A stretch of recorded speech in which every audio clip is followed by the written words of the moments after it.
Alright, we're back with another Cairn video.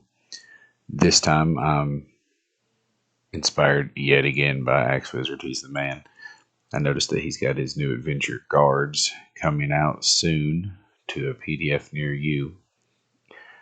So I figured I'd go ahead and get one of my previous adventures, which I'd shown in a couple of other videos that I'd written out, typed up, and looking half decent. So as you can see, still got the original Cairn, even the second one up. Made sure everything was a little bit more updated and fair, especially with some of these new playtest rules. I had to modify some things. Anyway, so my adventure, Tangled Roots, designed to be used with Cairns, a little different than the ones I had shown earlier. Based off of Escape the City by Jim Hall, who I mentioned earlier, Brooklet Games. This is the first, technically the only randomly generated cityscape type dungeon I'd ever seen that used a deck of cards in order to create it. And it was fantastically fun. And then I noticed he also had one called Arbin and the Rot Dragon.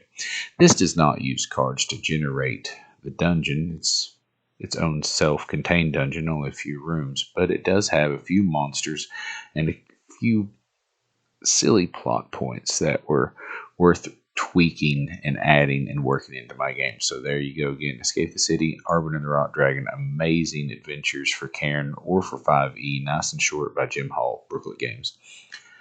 So Tangled Roots is kind of a labor of love. It took me a little bit to type up these 19 pages, but hopefully people test it and they enjoy it. I will leave a Google Drive link to the PDF if anybody wants to save it, open it, read through it, run a quick game for somebody. Let me know how it goes. Inside I've included how to play, the procedure, drawing the cards, secrets, and the premise. It's a little bit different than anything from Escape the City or Arbin and the Rot Dragon have to offer. There's small mini adventures and opportunities for treasure before you even start making the card generated dungeon. Here we have all of our locations. As you can see, at the ace of all 4 suits, there's a forced encounter. That is of my own design, and that is to actually keep you from guessing, because some of those rooms are designed for that monster. Here you see again, Ace of Hearts has an encounter. And with the encounters themselves, where you're actually fighting many things, the slightly harder encounters are at the Aces mark. Then we get to secrets. I've actually included a few new secrets, and I've tweaked how some of this works. Also, this is designed for 3 to 6 players. My group of 6 players kind of walked through some of this, so I had to modify it. So you can see with secrets, I've got minions here. Now, if you've only got 2 or 3 players, you're not going to need a D4 skeletons or a D6 skeletons, depending upon what you draw. You can get rid of those numbers entirely. Just give them 1, give them 2, give them something you believe they can actually take, because you don't want to overwhelm characters in this game. It's not traditional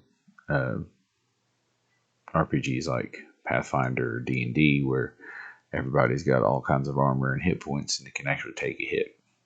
So be aware of the people you're playing with and adjust accordingly. These are guidelines, not rules that are set in stone. Take some of these as writing prompts and take it where you want to go, or where your characters want to go with it. It can be very open that way. Anyway, I can continue the secrets with weaknesses, characteristics, and stuff, and include the bestiary. Here's that Rot Dragon that Jim Hall illustrated, which I've modified a little bit for myself, my own use, made him a little bit more formidable. As you can see, the bestiary continues all kinds of creatures. There's that floating jellyfish as well. Again, one of my favorite things in Escape the City. There's no reason for them to be there. They're completely pointless, just drifting around, but it adds something. Don't know what.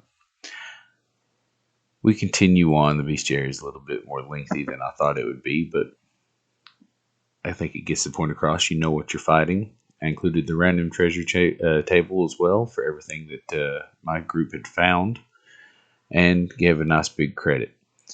So hopefully you download it, take a look at it, play through it, and let me know what you think. Until next time with another video, take care.